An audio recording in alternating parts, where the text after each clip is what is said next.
Safeguarding is really central. Safeguarding is deep into the bone marrow of good practice.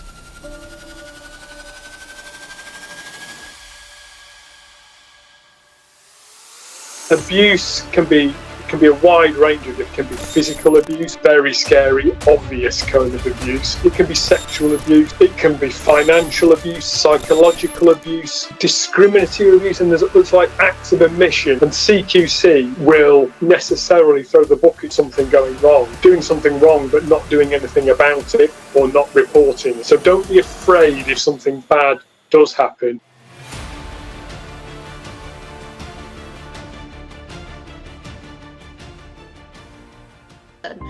Welcome back and warm welcome if this is your first session with us. It's great to have you all with us today. Today's session is on managing safeguarding and CQC compliance, and it should last up to 45 minutes. My name is Kelly Dace and I'm a training coach here at Access Skills. And we're one of the UK's leading providers of care sector qualifications, supporting learners from level 2 right through to level 7 CMI leadership, management and leadership. So our goal is to develop confident, capable professionals who not only meet sector standards, but absolutely exceed them as well. So these masterclass webinars are designed to complement your qualification by giving you insight from industry experts. And today we're joined again by Ed Watkinson. He's the director of Watkinson Consulting, and he brings along a wealth of experience with him. Ed has worked directly with providers across adult care, helping them to strengthen safeguarding systems, prepare for inspections and improve overall service safety. So we're really fortunate to have him again with us today. So before I introduce Ed and before we start with the questions, I do want to draw your attention to the handout section that you can find on the GoToWebinar panel. And within that, you'll find our unit mapping summary. And you can download this unit mapping summary and keep a copy of it. It's called Unit Mapping Summary, Safeguarding and CQC Expectations. And this document links today's webinar directly to your qualification units. So for example, if you're level 3, when we talk about and explore indicators of abuse or neglect, this will connect directly with Unit 4, which is duty of care. And likewise, if you're level 5, when we're reviewing what good documentation looks like, then this is really relevant to Unit 1, which is ways of working, as well as Unit 8, which covers safeguarding systems and leadership responsibility. So please don't forget to download that.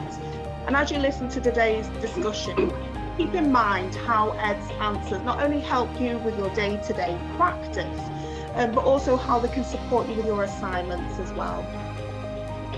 So there are a large number of attendees today, so welcome everybody. And you're welcome to write in the questions box, which you can find on the GoToWebinar panel. Click on the grey box which says questions, or might just look like a question mark depending on your device, and type your question underneath. And we will try and get through as many as possible, but if we don't use your question today, then we may use it in a future webinar. So without further ado, I'd like to welcome back Ed to today's session. So Ed, welcome. For those who haven't joined us before, could you just briefly introduce yourself and your background, please? Yeah, thanks very much, Kelly. I think you said quite a bit on the introduction. It was very complimentary. It was very nice to hear, and thank you very much. And it's a real pleasure to be back here to do some more of these masterclasses with you. And I really hope that your learners are finding what I'm saying helpful and useful and relatable to their qualifications that they're doing. And when they're actually out there practicing, that they have my voice sometimes in the back of their head about best practice and ways to work. So a little bit more about my background. It'll be very brief, but just to let the people attending know that I did start off as a care assistant. So I've worked at all levels in social care. So I've walked the walk as well as talking the talk in a lot of cases. And I've got probably about 35 years, from care assistant through to registered manager to area manager, but most of my career has been involved in regulation. So I've inspected a wide variety of different services, from boarding schools, children's homes, nursing homes, you name it, I've inspected it, and also been involved in developing inspections methodologies with CQC and with CSCI, the predecessor organisation, and also been trained inspectors as well. But since 2018, I've worked for myself and run my own business advising and supporting organisations and homes and services on how to improve and develop their relationship with CQC. So I hope that's okay, Kelly. Fabulous. Thank you for that introduction. No, not at all. So we're going to start with our first question. And the first question asks, how does the CQC define safeguarding, and what does good safeguarding practice look like in care service? Right, okay, thank you for the question, Kelly. Safeguarding is really central to the delivery of good care. But the question was about how did the CQC define safeguarding? Well, safeguarding is more defined in regulation, so it's not a nice to have or I could do this. It really is embedded deep into the bone marrow of good practice. It is completely defined as a separate regulation. It's Regulation 13 of the Health and Social Care Act, and it's one of the fundamental standards that CQC always look at when they are inspecting services. But what's the definition? The question, I think, what was the definition of safeguarding? So it's really about any form of abuse or improper treatment. That's what it defines it as in the regulations. And breaking that down a little bit further about what abuse means, I'm sure you covered this in other sessions, in other learning, in your practical experience you've got of care. But just briefly, abuse can be a wide range of things. It can be physical abuse, which is the real upfront, very scary, obvious kind of abuse. It can be sexual abuse. It can be financial abuse, psychological abuse, discriminatory abuse, and there's like acts of omission and organisational abuse. And also, acts of omission is not doing something, it's not doing something. So you can be accused of abusing someone by not doing something as well as doing something badly. And the regulation also talks about improper treatment, and this includes unlawful restraint. That's part of safeguarding as well. And you'll have all heard of deprivation of liberty safeguards. So that, if they aren't followed, and you're not following the Mental Capacity Act, that can also be underpinned by safeguarding regulations, legislations, and actions from CQC. Now, was a second part of the question good practice, was it? And what does good safeguarding practice look like in care service? Okay. Yeah. So very briefly, good practice is about, you should really, the foremost thing is about being open and transparent. If you see something or you hear about something or you know something is happening, don't put your fingers in your ears or shut your eyes saying, oh, this is going to be too complicated, this isn't happening, I'm going to ignore it. Because things have a habit of being found out in the long run, and you need to be open and transparent in the way that you deal with things. And CQC will respect that and value that. If something's gone wrong, they won't necessarily throw the book at you for something going wrong. What they'll do is throw the book at you for doing something wrong but not doing anything about it or not reporting it. So don't be afraid if something bad does happen. You just need to make sure that you're open and transparent about it. And underpinning that open and transparency, it's about having clear reporting mechanisms and sharing information. Don't keep it to yourselves. Make sure that everybody within your organisation, or you yourself as an individual, have really good understanding of what safeguarding means. So do your research, get involved in wider training about safeguarding. Good practice would also entail really clear management oversight of the process. So management have got to take ownership of this. So if you're the manager of a service, don't be Teflon about it and make it someone else's responsibility. Take ownership of it. And of course, the classic with CQC is if you do a safeguarding, you've got to submit a notification to them about it. Because the worst case scenario is if CQC arrive, do an inspection, find that you've done an alert to the local authority that they haven't received that same information, you'll be in a world of trouble and have enforcement notices.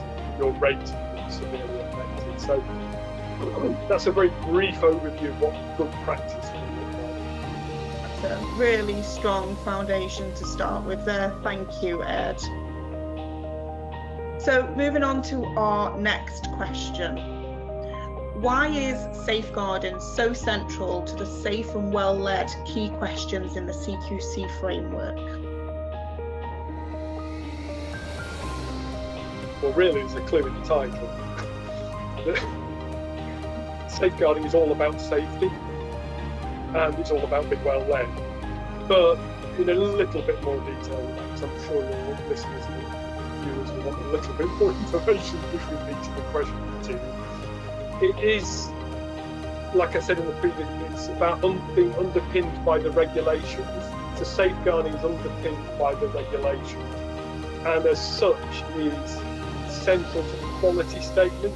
I know CQC are in the process of looking at the quality statements and reviewing them, but they've currently got to work with what we've got.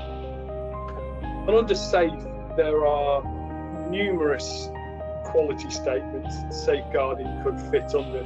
There's a specific quality statement related to safeguarding, which is the golden one really, that everything should lead to. But there's also lessons learned quality statement. There's a medication quality statement, staffing, environment and infection control. And all those could have safeguarding implications, like if medication isn't managed properly, or if people are receiving really poor hygiene, that could be a safeguarding issue. And with them, well-led, just moving on quickly to well-led is about you as management of the service really setting the benchmark and setting the vision and the culture, and being about how you manage that service and what governance is involved within the service. So again, it's all about governance and openness, which is central to the well-led question. So they are really central to safeguarding. But if really bad practice is seen in the care service and observed to happen, they might hang a safeguarding concern on the caring question. Or if people aren't contacted, if you've not involved tissue viability nurses or the GP as a result of someone's issue, then that could be hung under the responsive or the affected question. So it really does, it's a bit of a blanket over all the quality statements safeguarding, and that really shows the importance of it as a subject matter.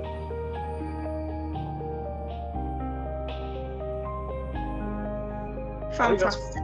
Okay, is that okay? Yeah, perfect. Thank you again. Really useful answer there, Ed. I can see in the questions box and on the GoToWebinar panel that some of you have raised your hands. If you do want to ask Ed a question, you'll need to do this by clicking on the grey box which says questions, or it might look like a question mark, and typing underneath. And if we get a chance, we'll ask as many questions as we can to Ed during our time. Okay, so thank you. Please do use that box there. So moving on to our next question. This one asks, what are the essential components of a robust safeguarding policy that would stand up to inspector scrutiny? The policy should underpin everything that you do in the service. That's your skeleton and your framework that you hang everything off. So the policy has got to be robust, but it's got to be local as well, because it is a real bugbear of mine that safeguarding, there isn't a national approach to safeguarding. It's down to how the local authority wants to manage safeguarding, which to me makes it far more complicated and far more difficult to give a national picture on things. So your policy has got to reflect what's happening locally and who to contact locally and what the local procedures are. You need to make it specific to your service, so a generalised safeguarding policy won't work that covers specialisms that you're not covering within your service. Keep it focused on what you do. Make sure it's known and used and not just gathering dust on a shelf or an unopened file on the laptop. It needs to be used. But it needs to identify what safeguarding is, what abuse is, and what your actions are as a result of identifying any issue or safeguarding concern that is raised. It also needs to be shared, so you need to ensure that people know about that policy, and within that policy there needs to be the policy to follow with the way of addressing any safeguarding concern. So it needs to include how you would record things, who did what, when it happened and what happened. It needs to be up to date and regularly reviewed as well as a policy. You can't just have it and say, oh, I've got one. Things change over time.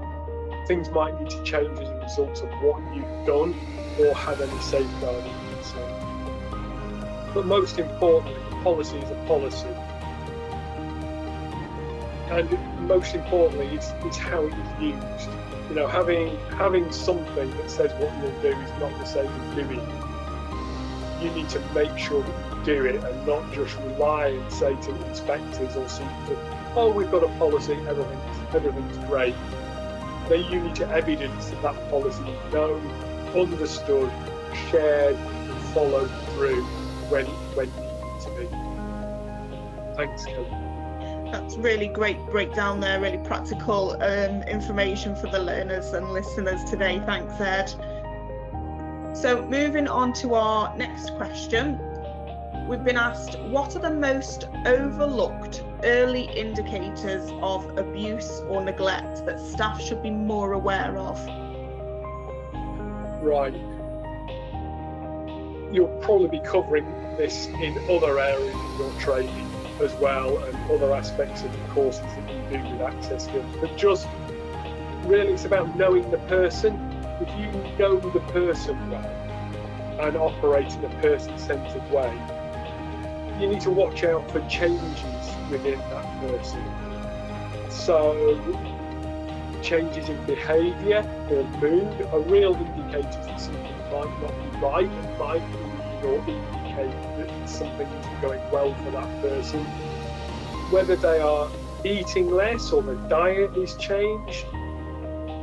If it's possible financial abuse, it could be them not having enough money or not being able to have the lifestyle that they used to have because they haven't got enough money. You need to watch out for that.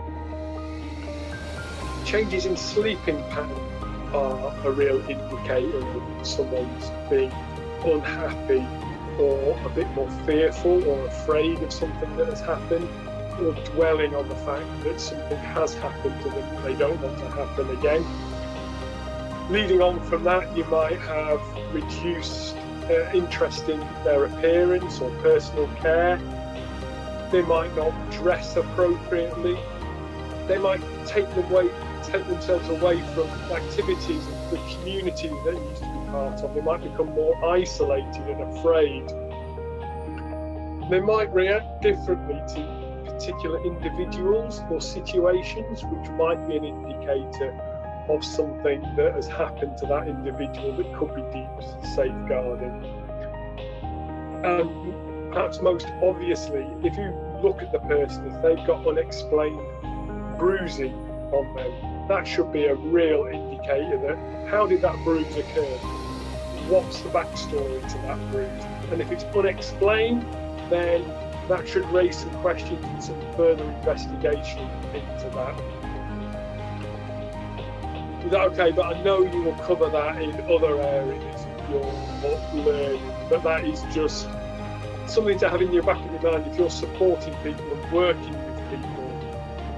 It's basically could be summed up as changes. Any changes in that individual are real indicators of that something might have happened. Great, really important information there for everybody. And you are correct, this is a theme in the qualification, and you will cover this in your safeguarding units as well. So next question. What does good documentation look like when recording safeguarding concerns or incidents? Right, documentation. Again, it might be more local than this, because I said about you need to follow the local policy, so they might have their own ways of reporting, but as a holistic way of looking at documentation, what you really need is real clarity in what you've recorded, and make sure you do things chronologically. If something happens, write it down, make a note of it, and put a date next to it. Who said what and when? Because in the heat of the moment, it's very easy to get muddled about things, about the timeline. Oh, X said something to me, but did they say that before Y was seen doing something? Just make sure that you write it down. So you've got an audit trail there and a chronology of what happened. That will stand up during any kind of investigation that might happen as a result of a safeguarding as well, rather than relying on your memory that might not be as reliable, or you might listen to what other people have said and think, oh yeah, maybe that did happen, and change your view. Keep it objective, be clear, chronologically write things down. Make sure you do a notification to CQC. That is vital, you do that, because that's like putting a bullet in CQC's gun. If you don't do a notification and they visit, you just need to make sure you've got that covered off. Share information at an early stage with the local authority, and try not to investigate yourself until you've had information from the local authority about what to do. You know, you need to protect people and make people safe, so don't walk away from something that's severely happening.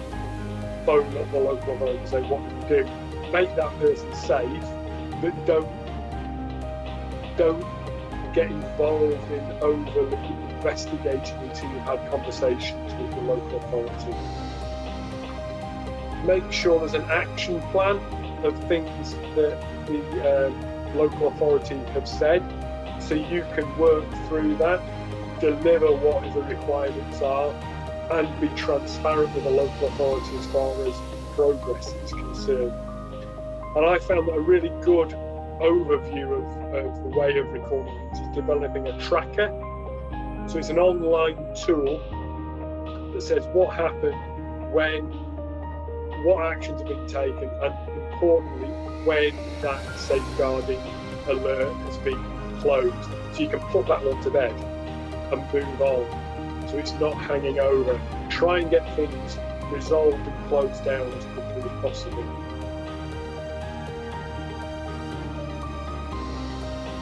Fabulous again. Fabulous. Lots of useful information. I'm sure all of our listeners will agree. A couple more questions to go. We've still got about 15 minutes or so. So let's move on to the next question. And what are practical ways to embed safeguarding into supervision, appraisal and reflective practice? Well, I think it's going to be quite a quick one. We'll try and get through this quickly to leave some time for questions. You need to include safeguarding in templates. Don't create things ad hoc. Make sure safeguarding is a bit of a golden thread going through your documentation. So it's mentioned at lots of different points on the induction, recruitment, supervision, training, meeting journey. So it's there all the time. So it's at the front of people's minds. So it's a bit like, oh, here we go. What you want your staff to do, oh no, not safeguarding again. I know all about this. Because it might not go in the first time, it might not go in the second time, but hopefully by the 99th or 100th time, it will go in. You need to keep it at the front of everybody's agenda. So keep it as a standard item on team meetings. If you do management meetings, like stand-up meetings or 10 at 10s, they're all called different kind of things, or handovers, just make sure safeguarding is mentioned there, so it can be within the bedrock of you as a service and what you do as a service. It's not an add-on, it's really central to what you do.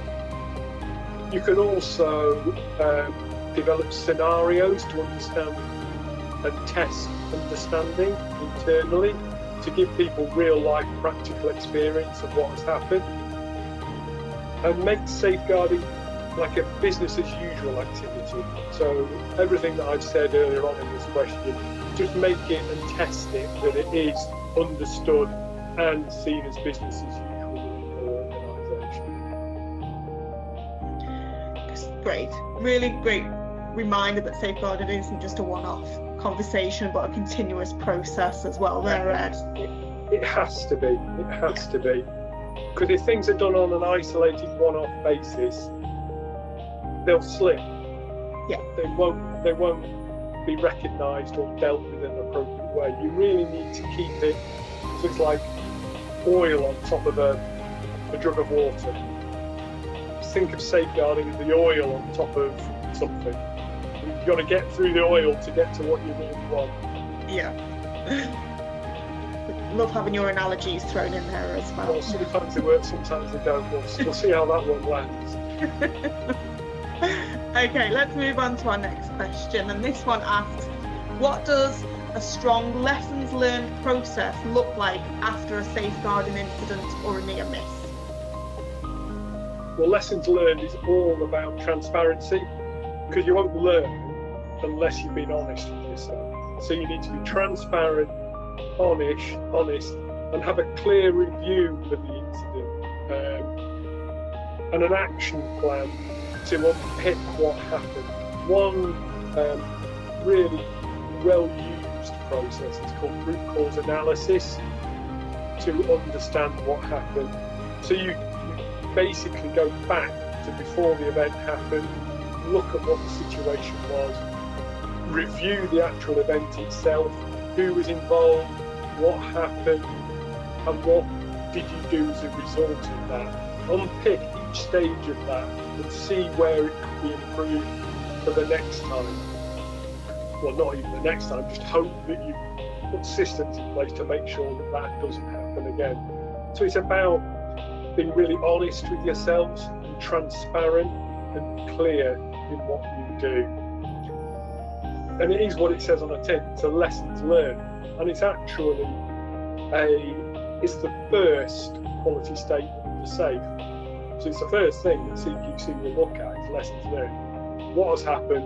What have you done about it? So you just need that clarity there and that consistency and approach to lessons learned.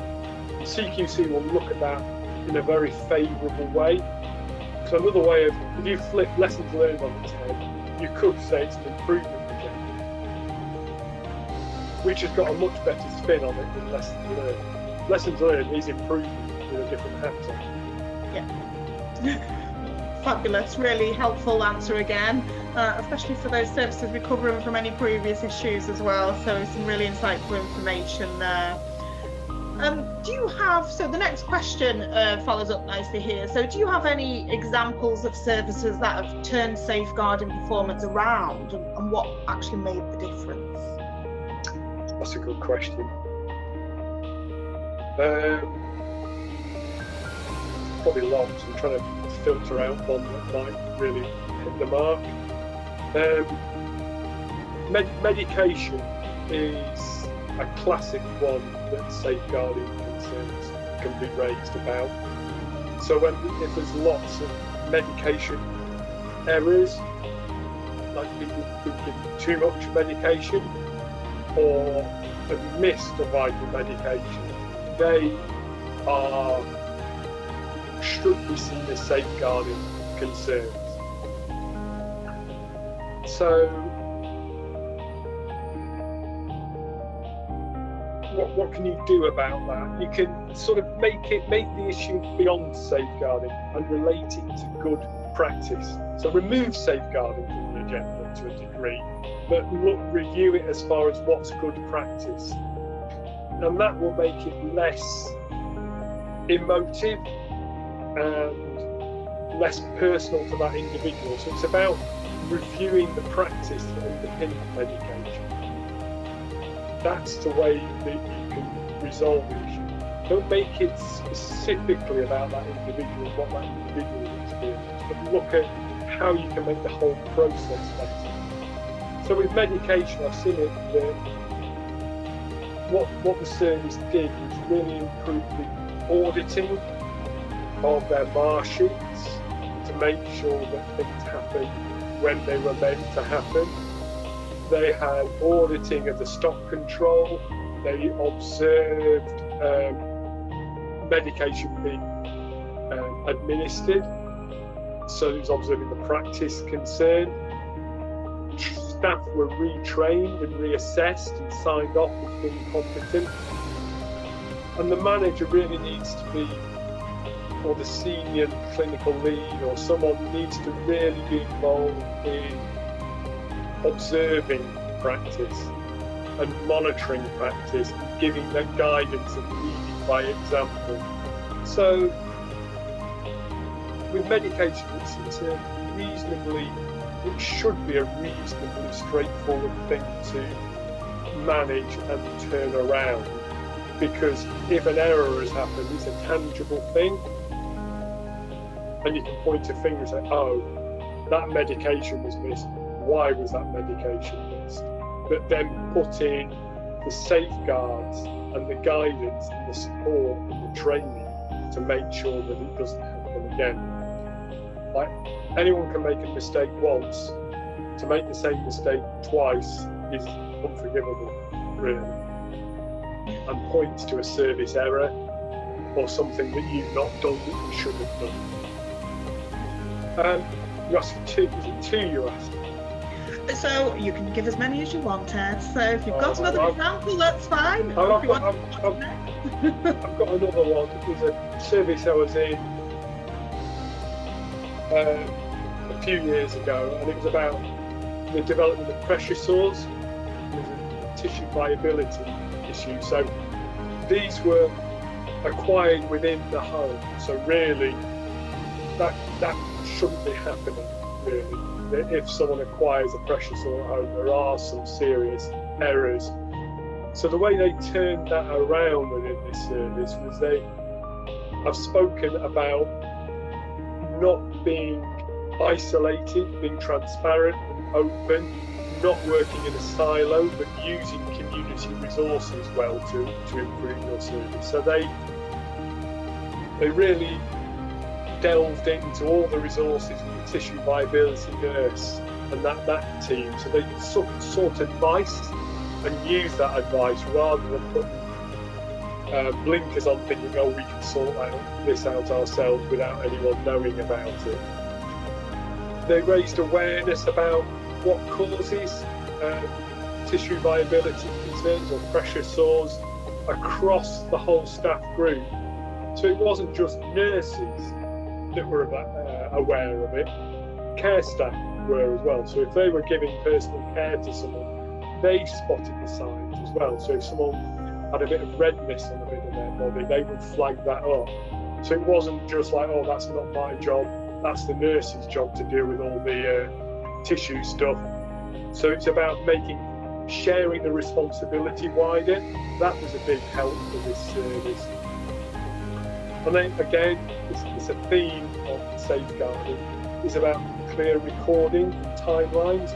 So they improved their recording processes. They also invested in better equipment, mattresses, how they managed and prevented the early onset of any tissue violence by looking at the issue before it became an issue and getting the equipment in to stop it escalating. And they had like more hoists, and they had increased monitoring there, so more turns, and using slide sheets more effectively and making it everyone's responsibility to do the monitoring and flagging up and checking that the monitoring was actually done, not just assuming that it was being done. So that's a couple where they really turned it around, but it's not rocket science what they did. It was just putting robust systems in place and processes in place to turn it around. Right. Is that okay? So it's not, you don't have to reinvent the wheel. Stuff is out there that they can use to make practice better, reduce the impact and the frequency of safeguarding, especially in those two areas of the medical things about medication and tissue viability. Great examples there. Thank you for that, Ed. So another question here now. We'll try and get one or two more in. I know there's lots of questions in the box. I'm sorry if we haven't got round to all of your questions today. We may use them for a future day. I'm sorry if I've rambled on a bit too much, but that's fine, Ed. Really great information you're giving out here. So let's get on to the next question.